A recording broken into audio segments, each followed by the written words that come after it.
નમસ્કાર દર્શક મિત્રો, હું છું નિશા અને આપ જોઈ રહ્યા છો લોકસત્તા જનસત્તા। હોળીનો તહેવાર એ શિયાળો અને ઉનાળાની ઋતુની વચ્ચે આવતો હોય છે। આ સમય દરમિયાન વાયરસની સંખ્યા ખૂબ જ વધારે પ્રમાણમાં હોય છે, જેથી કરીને આ સમય દરમિયાન બીમારીઓનું પ્રમાણ પણ વધુ જોવા મળતું હોય છે। જ્યારે હોળી એ વૈદિક રીતે કરવામાં આવે તો તેમાં ગાયના છાણા, ગાયનું ઘી, કપૂર, હવન સામગ્રી, નવ ઔષધિઓનો ઉપયોગ કરવાથી વાયરસને નિયંત્રણ કરી શકાય છે। કામધેનુ સેવા સંવર્ધન એ આપણી આ ગૌશાળા છે। અત્યારે અમે વૈદિક હોળીનો જે કન્સેપ્ટ છે એ લઈને આવેલા છે। વૈદિક હોળી એટલે કે ભારતીય પરંપરાગત જે આપણી સંસ્કૃતિ પ્રમાણે જે પદ્ધતિથી હોળી પ્રગટ્ય થતું હતું એ છે વૈદિક પદ્ધતિ, જેમાં ગૌમાતાના છાણાનો ઉપયોગ થતો હતો। સમય રહેતા પરિસ્થિતિ એવી થઈ છે કે આજે સમાજના લોકોમાં હોળિકાનું દહન જે થાય છે એનું મહત્વ તો રહ્યું છે, પણ એની પદ્ધતિ બદલાઈ ગઈ છે।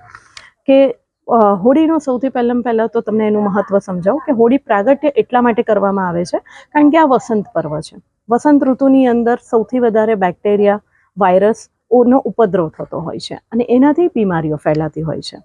તો ઋષિમુનિઓએ વર્ષો પહેલાં આપણને આ પ્રાવધાન એટલા માટે આપ્યું હતું કે ભાઈ ગૌમાતાના છાણાથી ઔષધીય તત્વો દ્વારા જો હોળિકા દહન કરવામાં આવે તો વાતાવરણમાં રહેલા જે જર્મ્સ, બેક્ટેરિયા, વાયરસ છે એ ત્યાં જ કિલ થઈ જાય અને આપણું જે સ્વાસ્થ્ય છે એ બચી શકે, મચ્છરનો ઉપદ્રવ જે થાય છે એ નાશ પામે। તો આવા કારણોસર હોળી કરવામાં આવતી હતી। તદુપરાંત વાતાવરણમાં વૈદિક હોળી કરવાથી વૃક્ષો કપાતા અટકશે।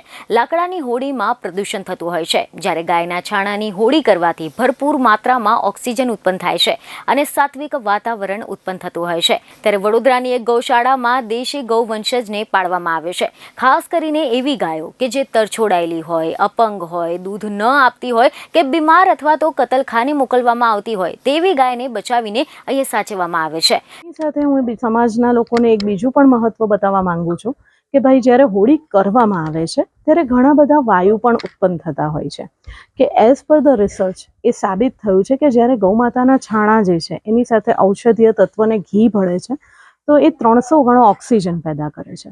તો પહેલો ફાયદો એ છે વૈદિક હોળીનો કે વાતાવરણમાં ઓક્સિજનની માત્રા વધે છે।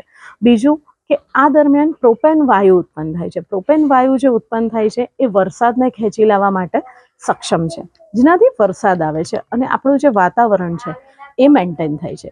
બીજું કે એનાથી ગ્લોબલ વોર્મિંગની જે અસર છે એને પણ ઘટાડી શકાય છે।